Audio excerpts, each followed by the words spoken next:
Trump is talking about COVID. Should we listen? But I want to talk to you about God and how God relates to evolution, natural selection, and your topic of choice for final.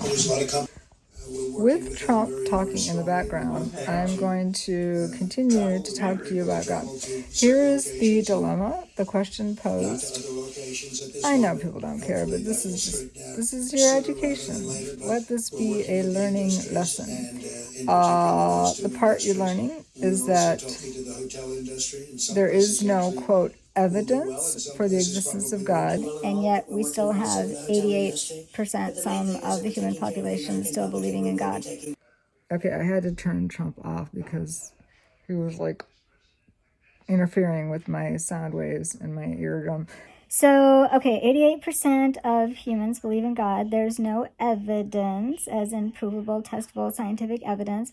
Hence, why do humans persist with such a belief? It's a very interesting phenomenon. I mean, it's really wild, actually, because I think I mentioned this in class, but we would not allow lack of evidence to exist in our medical communities, in our educational communities, in our political communities. Oh, they seem to get away with that one. We would not allow lack of evidence to exist in, I mean, you name it. Which structure of society would we not demand evidence? Every freaking aspect of society demands evidence, and yet then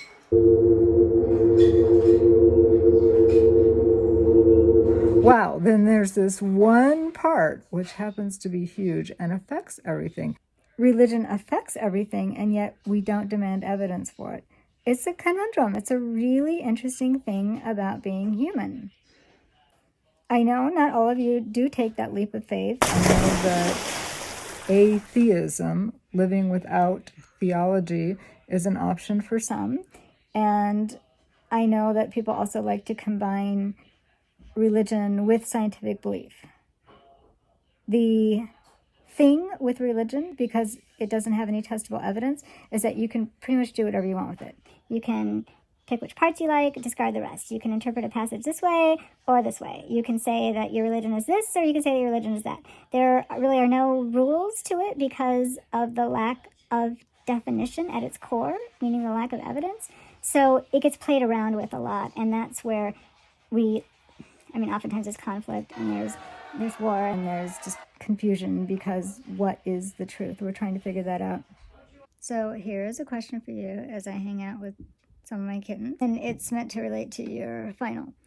How does religion play a factor with your topic? In any way, stretch of the imagination, there will always be a religious concern, endorsement, or objection to the technology that we are analyzing. Secondly, is there evidence for proof of God? Or gods, plural? This is not a question that is easily answered, but if we don't know, how do we believe? That's an interesting question. It's just something to think about. And like I said, these are just what education is about, is trying to learn things that maybe we're not familiar with, sometimes that we're not even comfortable with. It's how our brain grows. And the last thing, cats. Oh, look at that cat. Yo, I don't think we should talk about this. Come on, why not? People might misunderstand what we're trying to say, you know? But that's a part of life.